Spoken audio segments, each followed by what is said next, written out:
Mitra is known for his tight jokes, original thoughts, and good-natured presence. And this weekend, you can see him take to the stage at the Liberty Funny Bone. Alingon joins us this morning to share with us what you can expect at his show. Thanks so much for coming in this morning. Thank you guys for having me. Thank you. Pleasure to meet you. We were just talking during the break. We were talking about the fact that you worked as a writer for The Daily Show, which finds the fun or the satire in everyday events. How is that different from what you do in your stand-up, or is it kind of a blend of the two? Or yeah, it's a blend of it. During my stand-up, there's a little bit of political humor, but there's also some cultural, some observational, so it kind of covers a little bit more than just the straight news of the day.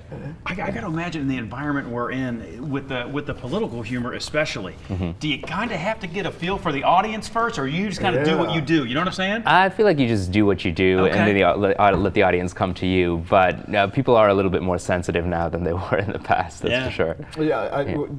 How did you handle something like that? I guess you're prepared to handle hecklers and that sort of thing, but you can kind of feel the temperature of the audience when something's people let you know, and I feel like people have become a little bit more vocal than they've been in the past on top of that. Yeah. But as a comic, your goal is to tell jokes, so ultimately that's what you care about. You're like, I'm just going to tell my jokes. Hopefully people will come to realize that this is meant to be for fun. This isn't meant to be something. Sure. It's not going to turn into a rally.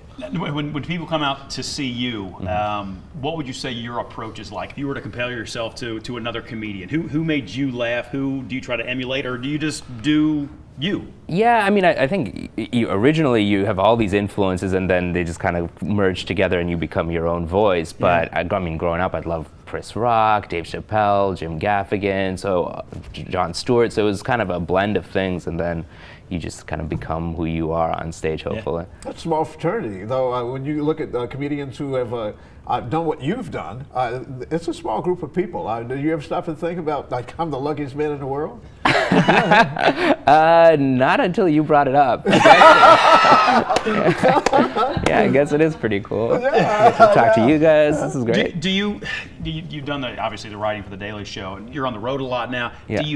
Do you have a preference? Like, I don't imagine being in a writer's room and you're bouncing ideas back and forth. That has to be sort of stimulating in a totally different way than having a live audience. Yeah. I love live shows. You get to feel the crowd, and you can do your own thing. There's no limits on what you can say for the most part, and you're basically just in the moment. That's a thrill. That's really where I enjoy it the most. Let me back this question up by saying that I'm a parent. I sent two kids through college, all right? Where's this headed? You went to Harvard. Okay. When you told your parents or your family, I'm going to go into comedy. Right. What was their reaction to...